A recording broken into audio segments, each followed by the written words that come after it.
ಇವತ್ತೆಷ್ಟೋ ಜನ ಪ್ರೀತಿಯಲ್ಲಿ ಫೇಲ್ ಆದ ತಕ್ಷಣ ಅಥವಾ ಯಾರೋ ಒಬ್ರು ಮೋಸ ಮಾಡಿ ಕದ್ದು ಮುಚ್ಚಿ ಬೇರೆ ಅಫೇರ್ ಇಟ್ಕೊಂಡು ಹೋದ ತಕ್ಷಣ ಇಡೀ ಜಗತ್ತನ್ನು ಬ್ಲೇಮ್ ಮಾಡೋಕೆ ಶುರು ಮಾಡ್ತಾರೆ.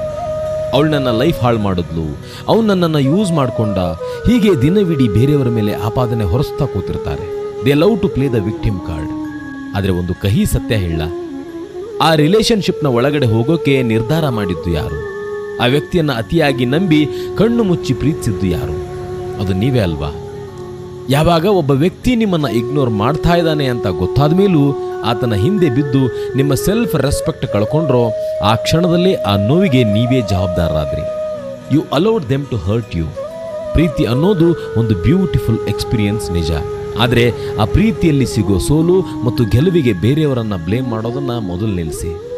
ನಿಮ್ಮ ಲವ್ ಲೈಫ್ನಲ್ಲಿ ದೊಡ್ಡ ಗೆಲುವು ಕಾಣಬೇಕು ಅಥವಾ ಆ ಬ್ರೇಕಪ್ನಿಂದ ಹೊರಬಂದು ನೀವು ಅಂದುಕೊಂಡಿದ್ದನ್ನು ಸಾಧಿಸಬೇಕು ಅಂದರೆ take 100% ownership of your life. ಯಾರೋ ಮೋಸ ಮಾಡಿದ್ರು ಅಂತ ನಿಮ್ಮ ಕೆರಿಯರ್ ಹಾಳು ಮಾಡಿಕೊಂಡ್ರೆ ನಷ್ಟ ನಿಮಗೆ ಹೊರತು ಅವ್ರಿಗಲ್ಲ. ಬದುಕಿನಲ್ಲಿ ಗೆಲ್ಲೋ ಗಂಡಸು ಅಥವಾ ಹೆಣ್ಣು ತನಗಾದ ಅನ್ಯಾಯಕ್ಕೆ ಹತ್ತುಕೊಂಡು ಕೂರಲ್ಲ. ಆಯಿತು ಇದೊಂದು ಬ್ಯಾಡ್ ಎಕ್ಸ್ಪೀರಿಯನ್ಸ್ ಅಂತ ಒಪ್ಕೊಂಡು ಅಲ್ಲಿಗೆ ಫುಲ್ ಸ್ಟಾಪ್ ಇಟ್ಟು ಎದ್ದು ನಿಲ್ತಾರೆ. ಯಾವಾಗ ನೀವು ಬೇರೆಯವ್ರ ಮೇಲೆ ಕಂಪ್ಲೇಂಟ್ ಮಾಡೋದನ್ನು ಬಿಟ್ಟು ನಿಮ್ಮ ಲೈಫನ್ನು ನಿಮ್ಮ ಕಂಟ್ರೋಲ್ಗೆ ತಗೋತೀರೋ ಆಗ ಇಡೀ ಜಗತ್ತೇ ನಿಮ್ಮ ಕಾಲಬದಿಗೆ ಬಂದು ಬೀಳುತ್ತೆ.